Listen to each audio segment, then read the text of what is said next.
খেলগাঁওয়ের রাস্তা প্রকৃতির এক নীরব কাব্য। স্থানীয় মানুষের মুখে এর নাম খেলগাঁওয়ের রাস্তা।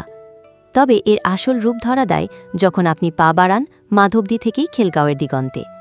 সরু পথ ধরে হেঁটে গেলে পৌঁছে যান গাজীরগাঁও আর বথুয়াদির শান্ত নির্জন পরিবেশে।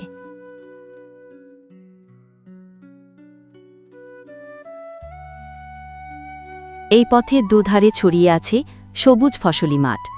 শীতকাল এলেই মাঠ সেজে ওঠে সরিষার হলুদ ফুলে। রোদ আর ফুল মিলেমিশে যেন সৃষ্টি করে এক অপার কাব্য। আর বর্ষা নামলেই বদলে যায় দৃশ্যপট। চারদিকে থই থই জল, মাঠ জুড়ে ভাসে শাপলা ফুল। শাপলা সৌন্দর্যে আটকে যায় চোখ, মন ভরে ওঠে এক অব্যক্ত প্রশান্তিতে। কখনো দূরে দেখা যায় দেশীয় কায়দায় মাছ ধরতে ব্যস্ত জেলেরা। ওইসব মুহূর্ত যেন হৃদয়ের গভীরে সঞ্চিত হয় দীর্ঘদিনের জন্য।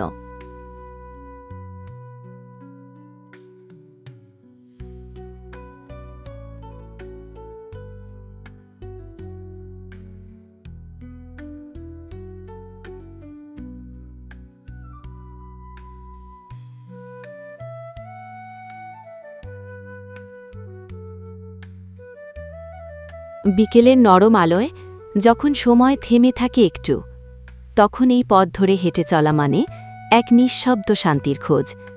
পাখির ডাক, হালকা হাওয়া আর মানুষের সান্নিধ্যে মিশে যায় প্রকৃতির নিজস্ব সঙ্গীত। আরও কিছু পথ পেরোলেই গাজীরগাঁও, তারপরই বথুয়াদি, আর তাদের পাশ দিয়ে নীরব বয়ে চলেছে মেঘনার প্রশান্ত স্রোত। প্রতিদিন বিকেলে এখানে আসে প্রকৃতিপ্রেমী, দর্শনার্থী আর ক্লান্ত শহুরে মানুষ। কেউ নদীর ধারে বসে শোনে ঢেউরের কলকল শব্দ, কেউ বা চেয়ে থাকে নৌকায় ব্যস্ত মাঝিদের দিকে। পরিবার নিয়ে একটুখানি নিরিবিলি সময় কাটাতে চাইলে চলে আসুন এক বিকেলে। ভাড়া নিন একটা নৌকা, ঘুরে আসুন নদীর কূল ছুঁয়ে ছুঁয়ে।